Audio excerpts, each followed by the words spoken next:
বাচ্চারা সবজি খেতে চায় না, শুধু মাছ মাংস ছাড়া কিছুই বোঝে না। আসসালামু আলাইকুম। বিকেলের নাস্তা হিসেবে এই রেসিপিটা আপনাদের জন্য পারফেক্ট। হাতের কাছে থাকা সবজি দিয়েই মাত্র 5 মিনিটে এই রেসিপিটা আপনারা করে নিতে পারবেন।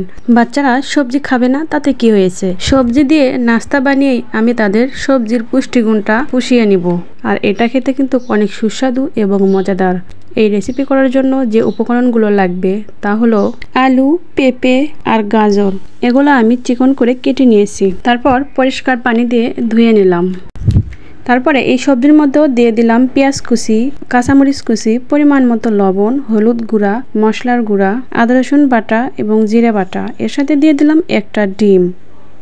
তারপরে দিয়ে দিচ্ছি 1 চামচ পরিমাণ ময়দার আটা। এই উপকরণগুলো দেওয়ার পরে সুন্দরভাবে আমি মেখে নিলাম। তারপরে একটা ফ্রাই প্যানে তেল দিয়ে গরম হওয়ার পরে ওখানে আপনার বড়ার শেপ করে সাইজ মতো দিয়ে দেবেন।